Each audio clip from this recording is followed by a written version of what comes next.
નમસ્કાર, તમે જોઈ રહ્યા છો સરદાર વલ્લભભાઈ પટેલના જીવનના રોચક કિસ્સાઓ પર આધારિત અમારી વિશેષ સિરીઝ. હું છું રાજીવ. ખેડા સત્યાગ્રહથી વલ્લભભાઈ ગાંધીજીના રંગે રંગાયા. ગાંધીજીને પણ વલ્લભભાઈની ભીતર સેનાપતિ દેખાવા લાગ્યા. હવે આઝાદીની લડાઈ વધારે જલદ બનવાની હતી. આંદોલન પૂર જોશમાં ચાલુ થવાનું હતું. પહેલા વિશ્વયુદ્ધમાં ભારતે બ્રિટનને જે મદદ કરી હતી તેના બદલામાં ઘણા રાજકીય બંધારણીય સુધારાઓ થશે એવી આશાઓ હતી. પણ આ તો નગુણા અંગ્રેજો હતા. તમામ અપેક્ષાઓ પર પાણી ફેરવે એવા બે કાયદા લાવીને અંગ્રેજ સરકારે ભારતીય પ્રજાનો રોષ વહોરી દીધો.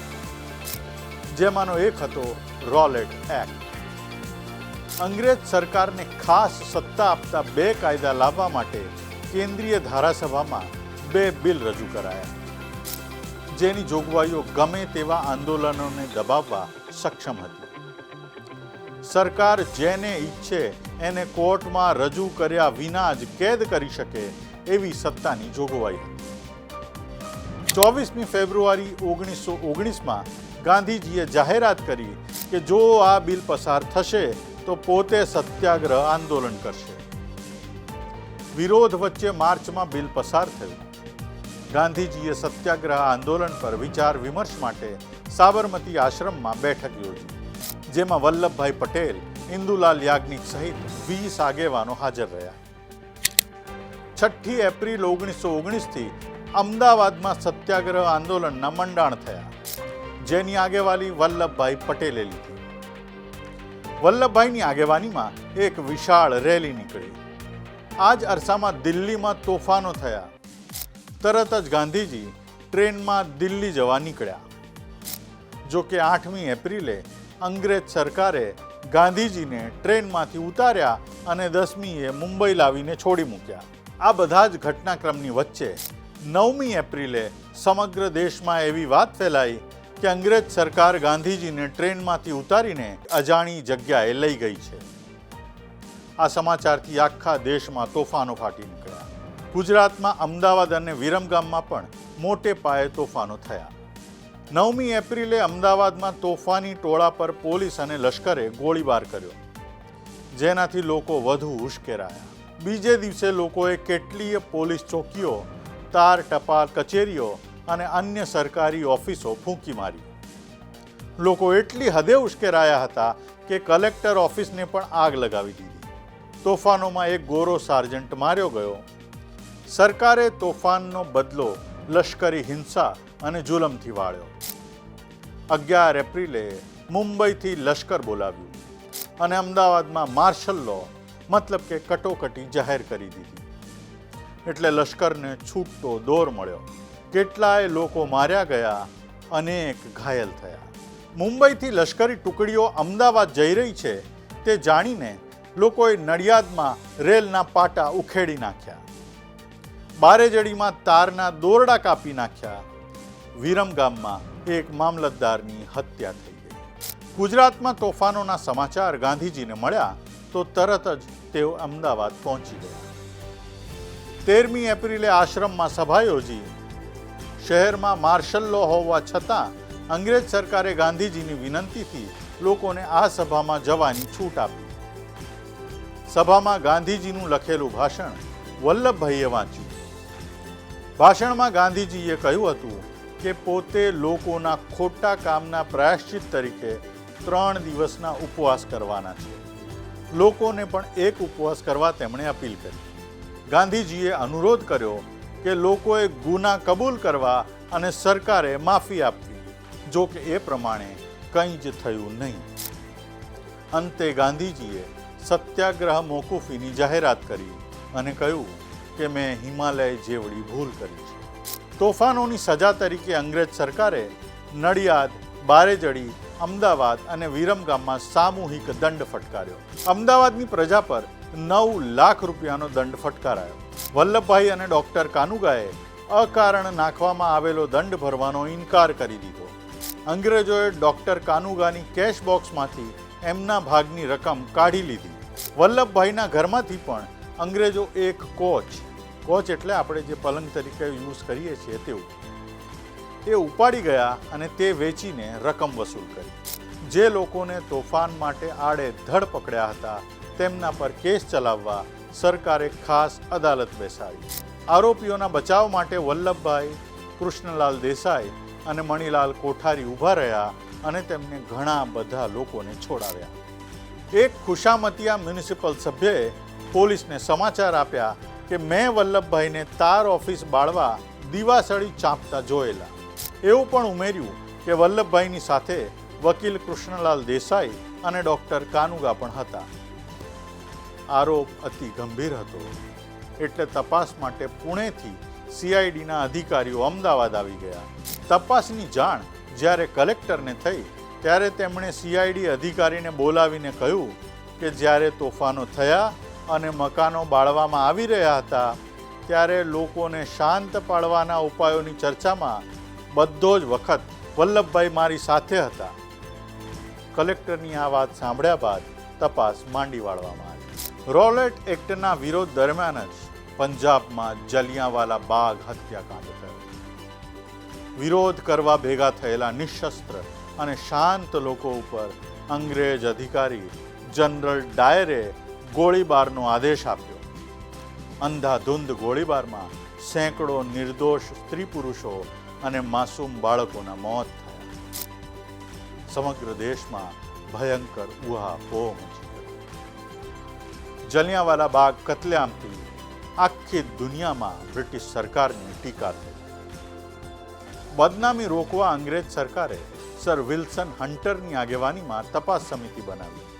મે 1920માં હન્ટર કમિટીએ ચોર કોટવાલને દંડે એવો અહેવાલ આપ્યો. ગાંધીજીની ચળવળના કારણે જ તોફાનો થયા હતા એવો સૂર અહેવાલમાં વ્યક્ત કરાયો. પછી આવ્યો ઓગસ્ટ મહિનો. ગાંધીજીએ હવે દક્ષિણ આફ્રિકામાં અસરકારક રહેલા તેમના સૌથી અસરદાર હથિયાર અસહકારનો જ અમલ કરવાનો નિર્ણય કર્યો. સૌથી પહેલા ગાંધીજીએ અંગ્રેજ સરકારે તેમને આપેલા મેડલ અને સન્માનો વાઇસરોયને પાછા મોકલાવી દીધા. અસહકારની લડત મુદ્દે રણનીતિ ઘડવા અને વિચાર વિમર્શ કરવા સપ્ટેમ્બરમાં કોલકાતામાં કોંગ્રેસની બેઠક બોલાવવામાં આવી. એ પહેલા દેશભરમાંથી અભિપ્રાય લેવાનો નિર્ણય કરાયો, જેના ભાગરૂપે ગુજરાતમાં ઓગસ્ટના અંતમાં ગુજરાત રાજકીય પરિષદ યોજાઈ. બેઠકમાં અસહકારનો ઠરાવ વલ્લભભાઈએ પોતે જ રજૂ કર્યો. અસહકારની સાથે જ આ પરિષદમાં ગુજરાત વિદ્યાપીઠની સ્થાપનાનો ઠરાવ પણ કરવામાં આવ્યો અને ગુજરાત વિદ્યાપીઠની સ્થાપના માટેની તમામ નાણાકીય જરૂરિયાતોની જવાબદારી વલ્લભભાઈએ પોતે ઉપાડી લીધી. સપ્ટેમ્બરમાં કોંગ્રેસની બેઠક કલકત્તામાં મળી. આ બેઠક કોંગ્રેસ માટે ઇતિહાસ સર્જનારી બની. આમાં રોલેટ એક્ટના વિરોધ અંગેના ઠરાવો થયા અને સૌથી મહત્વનો ઠરાવ અસહકાર અંગેનો હતો, જે ખુદ ગાંધીજીએ રજૂ કર્યો. આ ઠરાવમાં પ્રજાને ખિતાબોનો ત્યાગ કરવાની, સરકારી મેળાવડાઓમાં નહીં જવાની, સરકારી કે સરકારની મદદથી ચાલતી શાળાઓમાંથી વિદ્યાર્થીઓને ઉઠાડી લેવાની અને રાષ્ટ્રીય શિક્ષણ સંસ્થાઓની સ્થાપનાની અપીલ કરાઈ. ચૂંટણીમાં ઉમેદવારો ન કરવી, મતદાન ન કરવું, અદાલત તેમજ વિદેશી માલનો બહિષ્કાર કરવા તથા ખાદી માટે રેંટીઓ દાખલ કરવાની સલાહ આપવામાં આવી. આ ઠરાવ ઉપર ઘણી ચર્ચાઓ થઈ. બિપિનચંદ્ર પાલ, મોહમ્મદ અલી જિન્ના, મદન મોહન માલવીય અને એની બેસન્ટ જેવા ધુરંધરોએ અસહકારનો વિરોધ કર્યો. જોકે વલ્લભભાઈ અસહકારના સંપૂર્ણ સમર્થનમાં રહ્યા. ઠરાવના સમર્થનમાં 1886 અને વિરુદ્ધમાં 884 મત પડ્યા. એટલે કોંગ્રેસે પહેલી વાર દેશવ્યાપી આંદોલન ઉપાડવાનું નક્કી કર્યું. એવું કહી શકાય કે આ બેઠકથી જ કોંગ્રેસ ગાંધીજીના પ્રભાવમાં આવી અને છેવટ સુધી રહી. વલ્લભભાઈએ કહ્યું કે આપણે અસહકાર વિના સ્વતંત્ર થવાના નથી. કલકત્તાની બેઠક બાદ કોંગ્રેસનું વાર્ષિક અધિવેશન ડિસેમ્બરમાં નાગપુરમાં યોજાયું. આમાં કોંગ્રેસે પહેલી વાર પોતાનું નવું બંધારણ મંજૂર રાખતો ઠરાવ કર્યો. કોંગ્રેસનું આ બંધારણ ખુદ ગાંધીજીએ જ ઘડેલું હતું. ત્યારથી જ કોંગ્રેસ હવે એક સામાન્ય સંસ્થામાંથી શહેરો અને ગામો સુધી સમિતિઓ ધરાવતી સંસ્થા બનવા લાગી. 4 આના ફી ભરીને કોઈ પણ 21 વર્ષની વ્યક્તિ કોંગ્રેસમાં સભ્ય તરીકે જોડાઈ શકતી હતી. ભાષા અનુસાર પ્રાંતિક સમિતિઓની જોગવાઈઓ કરવામાં આવી હતી. તે મુજબ ગુજરાત પ્રદેશ સમિતિની રચના 1921માં થઈ અને વલ્લભભાઈ તેના પહેલા પ્રમુખ તરીકે ચૂંટાયા અને ત્યારથી 1942 સુધી તેઓ જ પ્રમુખ ચૂંટાતા રહ્યા. નાગપુરના અધિવેશન બાદ સમગ્ર દેશમાં ઠેર ઠેર અસહકારની ચળવળ ચાલવા લાગી. સ્વરાજની માગણી પ્રબળ બનતી જતી હતી. મોતીલાલ નહેરુ, રાજેન્દ્ર પ્રસાદ, ચક્રવર્તી રાજગોપાલાચારી અને વલ્લભભાઈ પટેલ જેવા દેશના ખ્યાતનામ વકીલોએ વકીલાત છોડી દીધી અને સંપૂર્ણ જોમ ચળવળમાં ઝોકી દીધી. 1921માં વલ્લભભાઈના પ્રમુખ પદે ભરૂચમાં 5મી ગુજરાત રાજકીય પ્રાંતિક પરિષદ મળી. બેઠકમાં વલ્લભભાઈએ સ્વરાજની પોતાની વ્યાખ્યા સમજાવી અને આઝાદી માટે હિન્દુ મુસ્લિમ એકતા પર વિશેષ ભાર મૂક્યો. તેમણે જે કહ્યું તે હંમેશ માટે સરકારો માટે દીવા દાંડી સમાન બની રહેશે. એમણે કહ્યું હતું કે આપણે એવું સ્વરાજ ઈચ્છીએ છીએ કે જેમાં સૂકા રોટલાને અભાવે સેંકડો માણસો મરતા નહીં હોય. પરસેવો ઉતારી પકવેલું અનાજ ખેડૂતના છોકરાના મોંમાંથી કાઢી પરદેશ ઘસડી જવામાં નહીં આવતું હોય. પ્રજાને વસ્ત્રને માટે પારકા દેશ ઉપર આધાર રાખવો પડતો નહીં હોય. થોડાક પરદેશીઓને સગવડ કરી આપવાને ખાતર રાજકારભાર પરદેશી ભાષામાં ચાલતો નહીં હોય. આપણા વિચારનું અને શિક્ષણનું વાહન પરદેશી ભાષા નહીં હોય. આપણે આંગળે પાકતી મહુડા જેવી ખોરાકમાં વપરાતી ચીજ ઉપર અંકુશ મુકાતા હોય અને સરકાર તે મહુડાનો દારૂ બનાવી તેનો વેપાર કરતી હોય. એટલું જ નહીં પણ લાખો રૂપિયાનો વિસ્કીનો દારૂ પરદેશથી છૂટથી આવતો હોય એવું આપણું સ્વરાજ નહીં હોય. મોટા અમલદારો અને નાના નોકરોના પગારની વચ્ચે આભ જમીન જેટલું અંતર નહીં હોય. ન્યાય અતિશય મોંઘો અને લગભગ અશક્ય જેવો નહીં હોય. તે વખતે ઘણા એવો પણ પ્રશ્ન ઉઠાવતા હતા કે અંગ્રેજો નહીં હોય તો ભારતનું શું થશે? તેના જવાબમાં વલ્લભભાઈએ કહ્યું હતું કે આપણને અફઘાનની ચડાઈનો ડર બતાવવામાં આવે છે. રશિયન રીંછ આપણને ફાડી ખાશે એવો ડર કેટલાય વર્ષો સુધી બતાવ્યો. બાળકને હાવનો ડર બતાવી છાનું રાખવા જેવી આ વાત છે. હિન્દુસ્તાન કોઈ પણ પરદેશી સત્તાની નીચે રહેવાને કબૂલ નથી. પછી તે અંગ્રેજ હોય કે અફઘાન હોય, જર્મન હોય કે જાપાની હોય. આ દેશમાં સત્તા ભોગવવા આવનાર સૌની સામે હિન્દુ મુસલમાન બધા એક થઈને લડશે. આપણે અસ્પૃશ્ય વર્ગનો તિરસ્કાર પણ છોડવો જોઈએ અને મદ્યપાનનો ત્યાગ કરવો જોઈએ. આ બધી જ વાતો સ્પષ્ટ કરે છે કે હવે વલ્લભભાઈ સંપૂર્ણપણે ગાંધીજીના રંગે રંગાઈ ગયા હતા. સાથે જ એમના વિચારોના દૂરંદેશીપણાની પણ ઝલક આપે છે. આ તમામ મુદ્દાઓ આજે પણ એટલા જ બંધ બેસે છે.